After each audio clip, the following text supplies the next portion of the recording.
अस्सलाम वालेकुम dear students, कैसे हैं सब। मैं हूं उस्मान एहसान और आप देख रहे हैं हादिर ग्रुप ऑफ अकेडमीज। तो जो आज हम डिस्कस करने जा रहे हैं वो केमिस्ट्री 11th का चैप्टर नंबर 2 है और जो आज का हमारा टॉपिक है वो है सॉल्वेंट एक्सट्रैक्शन। तो जो सॉल्वेंट एक्सट्रैक्शन क्या होता है इसको आज हम डिस्कस करेंगे। बच्चों आप जानते हैं कि जब एक सॉल्यूट और एक सॉल्वेंट आपस में मिलता है तो वो सॉल्यूशन बना देता है। बच्चों अगर हम कंसिडर करें कि एक सॉल्यूशन में से एक जो सॉल्यूट है उसको हम अलग करना चाहें तो उसको अलग करने के लिए एक टेक्निक है जिसका नाम है सॉल्वेंट एक्सट्रैक्शन। तो बच्चों आज हम इसको ब्रीफली देखेंगे, ठीक है। तो सॉल्वेंट एक्सट्रैक्शन क्या होता है, सबसे पहले हम इसकी डेफिनेशन देख लेते हैं।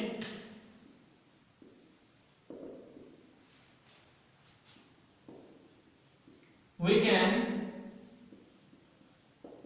separate a solute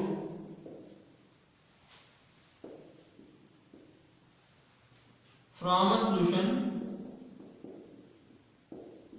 by shaking of immiscible solvent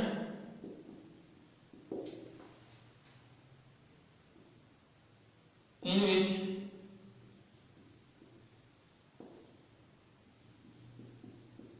solute is more soluble। जी तो बच्चों ये डेफिनेशन है हमारे पास सॉल्वेंट एक्सट्रैक्शन की, जिसके अंदर हमें कहता है कि we can separate a solute from a solution by shaking of immiscible solvent in which a solute is more soluble. तो बच्चों इसको हम परफॉर्म करने के लिए क्या करेंगे कि हम सबसे पहले एक सॉल्यूट को अलग करेंगे एक सॉल्यूशन से। किसकी मदद से? एक ऐसे सॉल्वेंट की मदद से जो इमिसिबल हो इस सॉल्यूशन के सॉल्वेंट के अंदर, ठीक है। तो और जो सॉल्यूट होगा इसकी भी क्या प्रॉपर्टीज होनी चाहिए इसके अंदर कि जो सॉल्यूट है वो ज्यादा सोलुबल होना चाहिए इस सॉल्वेंट के अंदर जो हम बाद में इसके अंदर इंटर करेंगे तो उस सॉल्यूट को अलग करने के लिए। तो बाय प्रैक्टिकली हम देखेंगे बच्चों। तो हम इसकी डेफिनेशन के बाद इसकी कुछ कैरेक्टरिस्टिक्स देख लेते हैं। तो कैरेक्टरिस्टिक्स या प्रॉपर्टीज, ठीक है, हमारे पास है इसकी कि ये एक एक्विलिब्रियम प्रोसेस होता है, ठीक है बच्चों, और ये डिस्ट्रीब्यूशन लॉ को ओबे करता है।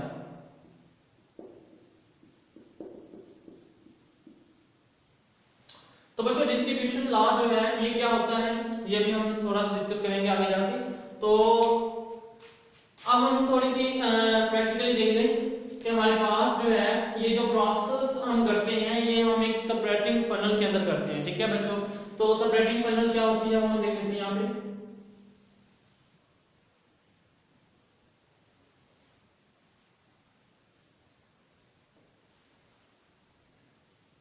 तो बच्चे ये सेपरेटिंग फनल है।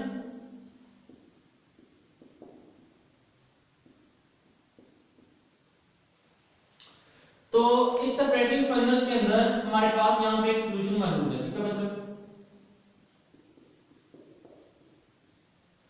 इस सॉल्यूशन के अंदर जो हमारे पास सॉल्यूट है और सॉल्वेंट है वो क्या है? सॉल्यूट जो होगा वो हमारे पास बच्चों ऑर्गेनिक कंपाउंड है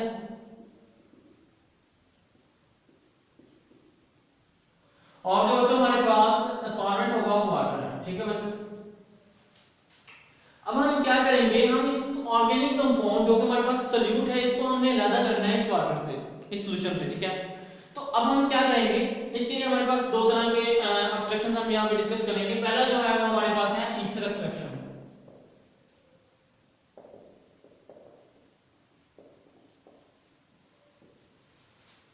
ईथर एक्सट्रैक्शन क्या है? ईथर एक्सट्रैक्शन कि हम इसके अंदर जो है ईथर को एंटर कर देंगे, ठीक है।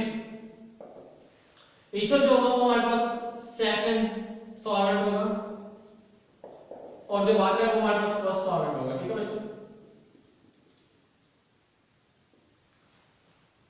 अब जैसे ही ये ईथर इसके अंदर एंटर होगा तो बच्चों याद रखना कि जो हमारे पास ऑर्गेनिक कंपाउंड होगा ये इस ईथर के साथ ज्यादा सोलुबल होगा इस ईथर के अंदर एज कंपेयर टू वाटर के, ठीक है। तो वाटर के अंदर ये इतना ज्यादा सोलुबल नहीं होगा जितना ये ईथर के अंदर होगा। तो जैसे ही हम इसके अंदर ईथर को एंटर कर देंगे, याद रखना बच्चों जो हमारे पास सेकंड सॉल्वेंट होगा, ईथर बेशक है बेशक कोई भी हमारे पास सेकंड सॉल्वेंट है वो इस सॉल्वेंट के साथ इमिसिबल होना चाहिए, यानी इसके साथ मिक्स अप नहीं होना चाहिए, ठीक है। तो इसकी अगर हम तय देख लेंगे ज्यादा तय होगी, ठीक है। इसमें ईथर मौजूद है, जैसे हमने इसमें ईथर एंटर कर दिया बच्चों तो यहां से जो ऑर्गेनिक कंपाउंड है जो हमारे पास सॉल्यूट है ये आहिस्ता आहिस्ता इसके अंदर कन्वर्ट होना शुरू हो जाएगा। ठीक है बच्चों, अब अगर हम देखें कि हमारे पास जो है ये सॉल्यूट जो है वो सॉल्वेंट के अंदर कन्वर्ट हो रहा है, कौन से सॉल्वेंट के अंदर, जो हमने सेकंड सॉल्वेंट इसके अंदर डाला है। ठीक है, तो अब इसके अंदर अगर हम थोड़ा सा मजीद देखें कि हमारे पास इसकी जो रेशियो होगी सॉल्यूट की इस सॉल्वेंट के अंदर कन्वर्ट होने की, वो कांस्टेंट रेशियो होगी। ठीक है, तो बच्चों हमारे पास यहाँ पे सिंपली हम अगर देख लें, हमारे पास 50% सॉल्यूट है और 50% हमारे पास सॉल्वेंट है इस सॉल्यूशन के अंदर, सॉल्यूट है और 50% सॉल्वेंट है।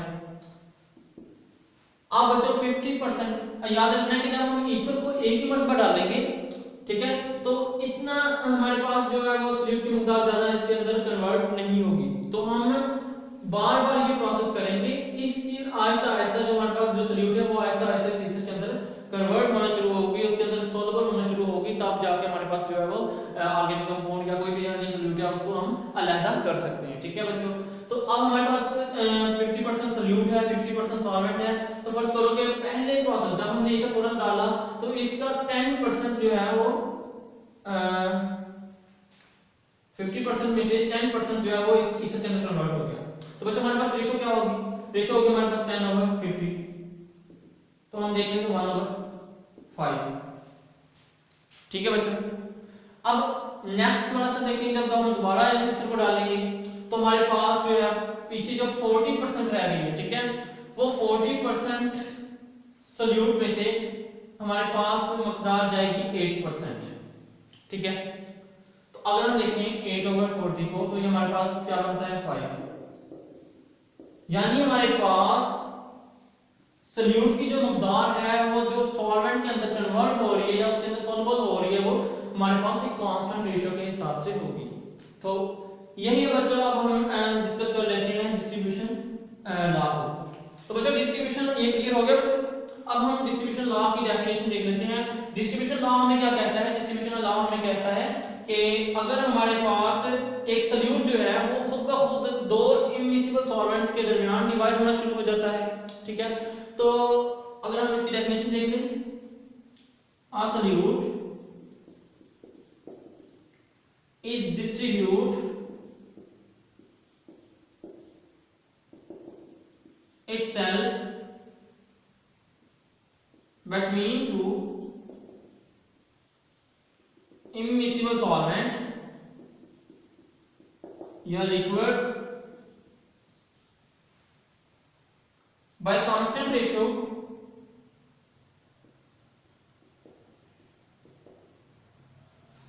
of concentration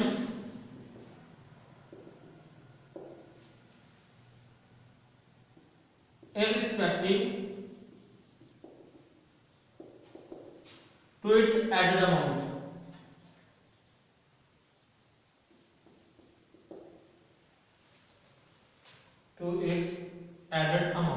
तो बच्चों ये हमारे पास डिस्ट्रीब्यूशन लॉ है, जिसके अंदर हमें ये बताता है कि हमारे पास जो सॉल्यूट है वो किसी दो इमिसिबल लिक्विड्स के दरमियान डिस्ट्रीब्यूट खुद ब खुद होना शुरू हो जाता है bye constant ratio of concentration. तो कांस्टेंट रेशियो जैसे कि बच्चों हमने देखी कि पहले प्रोसेस में 1/5, नेक्स्ट प्रोसेस में 1/5, यानी कि ये हमारे पास कांस्टेंट रेशियो के साथ कन्वर्ट होगा दूसरे सॉल्वेंट के अंदर। क्लियर हुआ बच्चों? तो ये था डिस्ट्रीब्यूशन लॉ। अब अगर हम देखें बच्चों डिस्ट्रीब्यूशन लॉ के बाद डिस्ट्रीब्यूशन कांस्टेंट क्या होता है, तो डिस्ट्रीब्यूशन कांस्टेंट को हम के कह लेते हैं, और यही कंसंट्रेशन यानी कि होती है हमारे पास कि कंसंट्रेशन ऑफ सॉल्यूट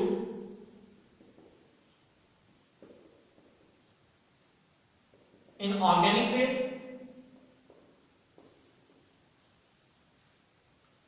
और concentration of solute in aqueous phase. ठीक है बच्चों, बच्चों ये जो हमारे पास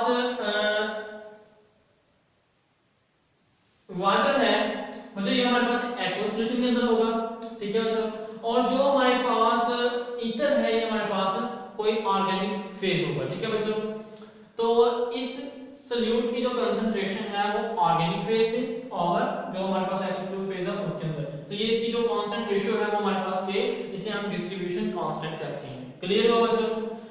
अब बच्चों हम एक और एग्जांपल देख लेते हैं ईथर एक्सट्रैक्शन के बाद जो हमारे पास नेक्स्ट प्रोसेस है बच्चों, अब हम जो आयोडीन एक्सट्रैक्शन देखने लगे हैं इसके अंदर क्या होगा कि फर्ज करें हमारे पास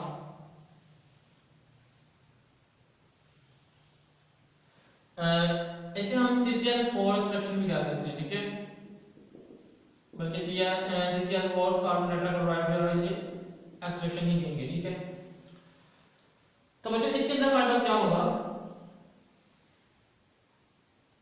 ये हमारे पास एक बीकर है,